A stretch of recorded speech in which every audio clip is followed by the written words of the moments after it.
بسم اللہ الرحمن الرحیم. خاتون حضرات، میں ہوں اختر عباس، آپ کا اپنا اختر عباس، اور آپ سب کو السلام علیکم.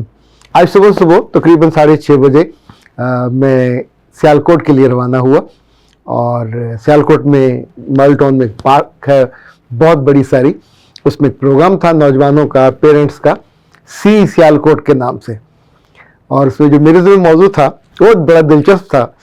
یونیورسٹی کے زمانے میں ایک کورس پڑھاتا تھا جس پہ بچوں کو ہم کورس کراتے تھے، ماسٹر لیول کے اور BS لیول کے. وہ تھا setting and achieving your goals. اپنے گولز کو کیسے سیٹ کیا جائے اور اچیو کیا جائے. وہاں ایک نوجوان نے مجھ سے کہا کہ سر آپ کی جو شوٹنگ ہے وہ بہت اچھی لگ رہی ہے. کبھی کبھی لڑکیاں بھی اس پہ کمنٹس کرتی ہیں، تو لڑکیوں کی نگاہ بہت اچھی ہوتی ہے. گھر میں تو میں اپنی اہلیہ سے، اپنی بیٹیوں سے بھی مدد لیتا ہوں کلرز کو کبھی میچ کرنے میں، جب نکال رہا ہوتا ہوں کپڑے. صبح جانا تھا 6:30 بجے، تو رات اپنے کپڑے نکال کے پریس کر کے انہیں ہینگ کر کے، چونکہ گاڑی کی اگلی سیٹ پہ میں اپنے سوٹ کو ہینگ کر دیتا ہوں اور یہاں سے پہن کے نہیں جاتا. ظاہر بیچ میں میں تو چونکہ آرام سے گاڑی میں سوتا ہوں، پچھلی سیٹ پہ لیٹ کے جو پڑھنا پڑھانا ہوا وہ کر لی ہے، باقی تھوڑا سو لیا آرام. اور میزبانوں سے میں نے بطور خاص یہ کہتا ہوں، بہت برسوں سے اس کا میرا معمول ہے، میں کہیں بھی وزٹ پہ جاؤں کسی کے گھر نہیں جاتا رہنے کے لیے، وہ ہمیشہ ہوٹل پہ یا ریسٹ ہاؤس میں یا گیسٹ ہاؤس میں. تو ان سے میں نے ایڈوانس میں اس کی لوکیشن بھی لے لی اور اپنے ڈرائیور کو رات کو ہی دے دی. تو جب ہم یہاں سے نکلے تو میرے گھر کے بالکل قریب ہی موٹر وے سٹارٹ ہوتی، اس وقت وہ بند تھی، صبح دھند تھی. تو یہاں سے گول سیٹنگ کے طور پہ تو جب دھند ہو، رستے بند ہو تو واپس آ جانا چاہیے تھا، پر پھر گول کیسا اور اس کو اچیو کیسے کرنا ہوا میں دیکھتا رہا. اور ڈرائیور نے وہاں سے موڑی اور شاہدرے کی سائڈ پہ گئے، وہاں سے اس نے کالا شاہ کاکو پہ پھر جب انٹر کرنا چاہا وہاں بھی موٹر وے بند. پھر ہم آگے چلے سیالکوٹ پہ جانے کے لیے تو وہ موٹر وے بھی بند.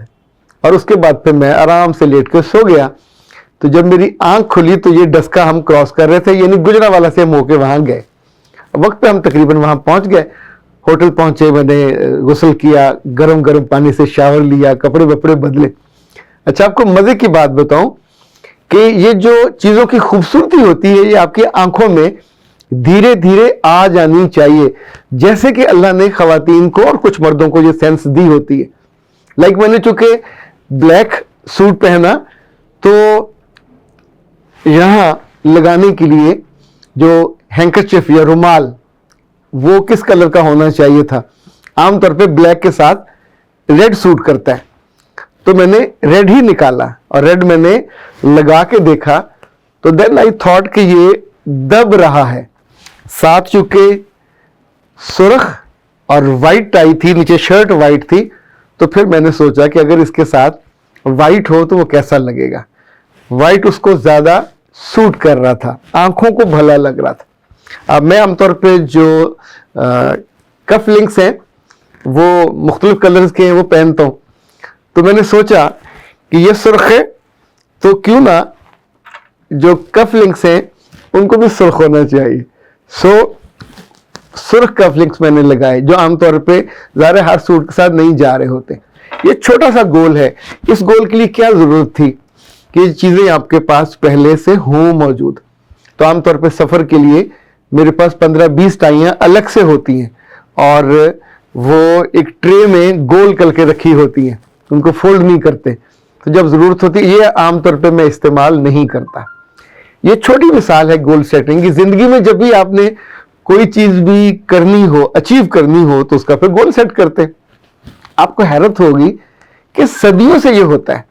ایون ایک دفعہ ایک ان پڑھ بدو عام طور پر اسے کہتے ہیں جو بکریاں چرانے والا، جس نے کبھی مدرسے کا استاد کا شکل نہ دیکھی ہو، وہ اللہ کے رسول صلی اللہ علیہ وسلم کے پاس آیا. اور عام طور پہ یہ لوگ دو زانو ہو کے بیٹھتے تھے بالکل سامنے. اور اس نے کہا، محمد صلی اللہ علیہ وسلم، میں نے امیر بننا ہے تو میں کیا کروں؟ It means it was a goal and he was willing to achieve. اس نے اپنے آس پاس بہت سارے امیر لوگوں کو دیکھا تھا، ان کے پاس دولت، ان کے اچھے گھر، ان کی اچھی سواریاں، اچھے گھوڑے. اللہ کے رسول کی خوبی یہ تھی کہ وہ انسانوں کی نفسیات کو پہچانتے تھے. انہوں نے اس کے اندر اس بڑھتی ہوئی ممکن ہے لالچ کو دیکھا ہو، ممکن ہے اس خواہش کی شدت کو دیکھا ہو. تو آپ نے فرمایا کہ تم زندگی میں قناعت اختیار کرو، یعنی جو اللہ نے دیا ہے اس پہ مطمئن ہو جاؤ، خوش ہو جاؤ، تو تم امیر ہو جاؤ گے، تم غنی بھی ہو جاؤ گے۔ اس نے پھر دوسرا سوال کیا کہ میں نے عالم بننا ہے، میں بھی چاہتا ہوں لوگ میری عزت کریں، لوگ مجھ سے محبت کریں، میری بات مانیں، تو میں کیا کروں؟ تو اللہ کے رسول نے پھر جو جواب دیا بالکل غیر کتابی تھا، کہا تم تقوی اختیار کرو۔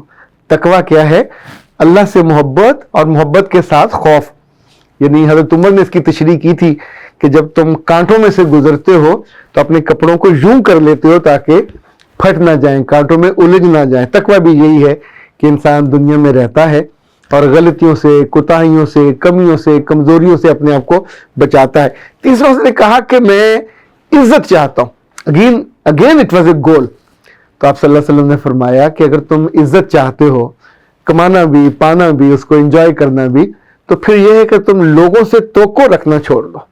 لوگوں سے یہ جو آرزو ہوتی ہے، توقع ہوتی ہے، آس ہوتی ہے، وہ صرف ایک ہی ذات سے رہے، لوگوں سے نہ رہے، تو تمہیں عزت۔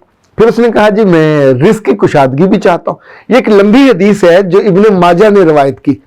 آپ کو ویسے احادیث ضرور ریگولر پڑھتے رہنا چاہیے، اندر بہت تازگی آتی ہے، جگمگ جگمگ انسان ہوتا ہے، روشنی آتی ہے اور آپ کو طاقت ملتی ہے۔ رزق کی کشادگی چاہتا ہوں، تو آپ صلی اللہ علیہ وسلم فرمایا پھر تم زیادہ باوضو رہا کرو۔ کبھی اپنے آس پاس دیکھیں جن گھروں میں مائیں یا باپ زیادہ باوضو رہتے ہیں وہاں رزق زیادہ آتا ہے۔ اگلا سوال اس نے اور مزیدار کیا، اس نے کہا کہ میں ایسا کیا کروں کہ میری ہر دعا قبول ہو جایا کرے؟ تو اللہ کے رسول نے کہا کہ تم ایسا کرو، پھر حلال کمایا کرو، حلال کھایا کرو اور حلال کے لیے کوشش رہا کرو۔ حلال رزق وہ ہے جس پہ آپ کو شرمندگی نہیں ہوتی، آپ نے ایفرٹ کر کے، محنت کر کے وہ کمایا ہوتا ہے اور کسی چکر بازی سے نہیں کمایا ہوتا، کسی کے حق پہ ڈاکہ نہیں مارا ہوتا۔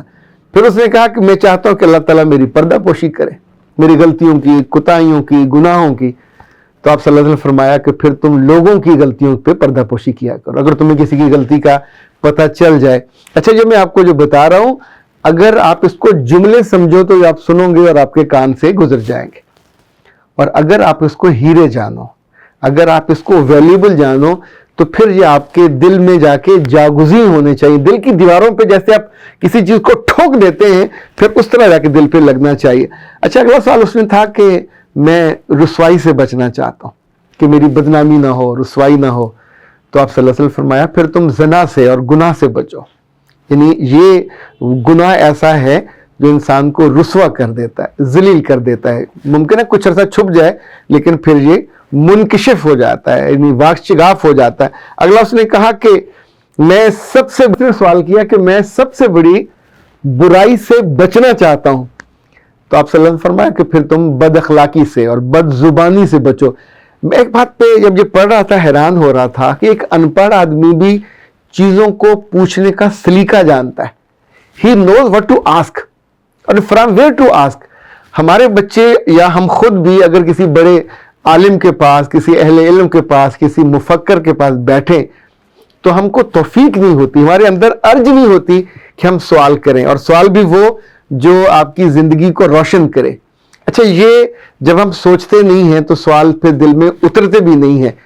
اپنے بچوں کو سوال کرنے کی عادت ڈالا کریں تاکہ وہ سوال کریں، انہیں سوال کرنا بھی آئے۔ تو اس نے اور پوچھی کہ میں گناہوں سے بھی بچنا چاہتا ہوں۔ تو آپ صلی اللہ علیہ وسلم فرمایا پھر آنسوؤں سے مدد لو، پھر عاجزی سے مدد لو، اور پھر جو بیماری ہے انفیکٹ یہ بھی آپ کو گناہوں سے بچاتی ہے۔ اچھا یہ تو مجھے برسپیل تذکرہ یاد آیا، چونکہ یہ موضوع اتنا بڑا ہے، اتنا خوبصورت ہے، تو وہاں 1200 بچیاں بھی تھیں، بچے بھی تھے کالجوں کے، یونیورسٹیوں کے، تو انہیں پھر میں نے ان کے لحاظ سے بتایا، لیکن میں نے ان سے کہا کہ کتابوں میں تو یہ لکھا ہوا ہے کہ گول 3 طرح کے ہوتے ہیں، چھوٹے بھی، درمیانے بھی، بڑے بھی، پر میں آپ کو یہ نہیں بتاؤں گا، کیونکہ گول وہ ہوتے ہیں، ایک تو وہ ہوتا ہے جو انسان کو گول مول کر دیتے ہیں، پر ایک گول وہ ہوتے ہیں جو آپ کو سونے بھی نہیں دیتے، جو آپ کو جینے پہ، جاگنے پہ آمادہ کرتے ہیں۔ جب لوگ آپ کا تذکرہ کرنے لگ جائیں، جب آپ کی خواہشیں اور آرزویں مجسم ہو جائیں اور آپ ان کے لیے ایکسپرٹ مانے جائیں، اور اس کے لیے جو آپ کے اندر ایک بیسیکلی ایبلٹی ہونی چاہیے، اہلیت، وہ آپ اپنے اندر پیدا کر لیتے ہیں، تو پھر جو زندگی میں چھوٹے بڑے گول ہوتے یعنی گول کیا کرنا چاہیے, آپ زندگی میں بننا کیا چاہتے ہیں. عام طور پہ تو ہمارے یہاں ایم اے لوگ کر رہے ہوتے ہیں, پوچھے کیا کرنا ہے, کوئی گول ابھی نہیں پتا, جو نوکری ملنی ہے کرنی ہے وہ کر لیں گے. تو ایسے لوگوں کو زندگی میں کبھی بھی کچھ نہیں ملتا. اس لحاظ سے بہت خوش بخت ہوں کہ میں نے زندگی میں جو سوچا, جو چاہا, میرے رب نے میرے لیے بہت آسانیاں کی, مجھے اس کا ایکسپرٹ بھی بنایا, اس کی جو ایکسلنس ہے وہ بھی مجھ کو سیکھنے کا موقع ملا, اور میں ایکسلنٹ ہو کے اس کو ڈیلیور کرنے کا موقع بھی ملا. سو یاد رکھیے گا, جس گول کو بھی چاہتے ہو تو باقی لوگوں سے بلند ہو جاؤ. اس جگہ اپنی ایکسپرٹیز کے اعتبار سے, اپنے علم کے اعتبار سے, اپنے فہم کے اعتبار سے, ایون اپنے آپ کو انویسٹ کرنے کے اعتبار سے, تو پھر یہ ہوتا ہے کہ آپ کے لفظوں کا بھی انتظار ہوتا ہے, آپ کی وجود کا بھی انتظار ہوتا ہے, آپ کی کہی بات کا بھی انتظار ہوتا ہے. ایون جب آپ زیادہ کوشش کرتے ہیں, زیادہ دعا کرتے ہیں, زیادہ پڑھتے ہیں, زیادہ اپنے اندر خوبیاں اور خوبصورتیاں لے کے آتے ہیں, تو لوگ بھی اس بات کو مان لیتے ہیں, اور میرا رب اس چیزوں کو بالکل آپ کے لیے آسان کر دیتا ہے کہ آپ کے جو چھوٹے چھوٹے خواب ہیں, ویسے خواب لوگوں کے عام طور پہ شادی اور نوکری کے ہی ہوتے ہیں, پر زندگی اس سے بہت بڑی ہے. اس بڑی زندگی کے مزے لینے چاہیے. جب کبھی آپ فضاؤں اور ہواؤں کے سیر پہ نکلو تو پھر آپ کو پتہ چلتا ہے کہ زندگی میں کیا کچھ ہے. جب آپ سفر پہ نکلتے ہیں تو آپ کو علم ہوتا ہے کہ زندگی میں کیا کچھ ہے حاصل کرنے والا, سیکھنے والا, اچیو کرنے والا. سلامت رہو, آپ کے خواب سلامت رہیں, آپ کے گول سلامت رہیں. اس پہ انشاءاللہ پھر کسی روز بات کریں گے تفصیل سے. اختر عباس کو دیجیے اجازت. السلام علیکم.